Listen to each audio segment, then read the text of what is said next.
धाड परिसरात घडलेल्या दुचाकी चोरीच्या प्रकरणात अवघ्या काही दिवसात छडा लावत धाड पोलिसांनी तत्परता आणि कार्यकुशलतेचं उत्तम उदाहरण घालून दिलंय। 7 दिवसांच्या आत आरोपीला अटक करून चोरीस गेलेली दुचाकी हस्तगत करण्यात पोलिसांना यश आलं असून या कारवाईमुळे नागरिकांमध्ये समाधान व्यक्त होत आहे। मिळालेल्या माहितीनुसार धाड येथील रहिवासी नितीन जनार्दन ठाकरे यांची दुचाकी क्रमांक MH28AH4104 दिनांक 21 जानेवारी रोजी अज्ञात चोरट्यानं चोरून नेली होती। नेहमीप्रमाणे वापरात असलेली दुचाकी अचानक गायब झाल्याचं लक्षात येताच नितीन ठाकरे यांनी परिसरात शोधाशोध केली, मात्र दुचाकीचा काहीही मागमूस न लागल्यानं त्यांनी अखेर धाड पोलीस स्टेशन गाठत दिनांक 23 जानेवारी 2026 रोजी अधिकृत तक्रार दाखल केली।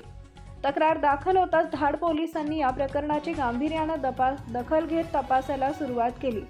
पोलीस कॉन्स्टेबल श्रीकृष्ण चव्हाण यांनी PSI केंद्रे साहेब यांच्या मार्गदर्शनाखाली तपासाची सूत्र हाती घेतली। परिसरातील CCTV फुटेजची तपासणी, गोपनीय माहितीदारांचे जाळे सक्रिय करणे तसेच संशयितांची चौकशी अशा विविध पद्धतींचा वापर करून पोलिसांनी तपास वेगानं पुढे नेला। तपासादरम्यान पोलिसांना काही महत्त्वाचे धागेदोरे मिळाले, त्या आधारे संशयितांवर लक्ष ठेवण्यात आलं। अखेर कौशल्यपूर्ण तपासाच्या जोरावर अवघ्या 5 दिवसांच्या आत पोलिसांनी आरोपीला शोधून काढले आणि त्याला ताब्यात घेतले।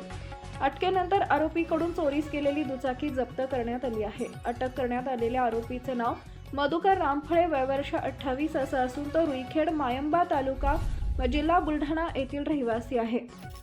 प्राथमिक चौकशीत त्यानं दुचाकी चोरीची कबुली दिल्याची माहिती सूत्रांकडून मिळते। पुढील तपासात आणखी काही गुन्ह्याशी त्याचा संबंध आहे का याचा शोध पोलीस घेत आहेत।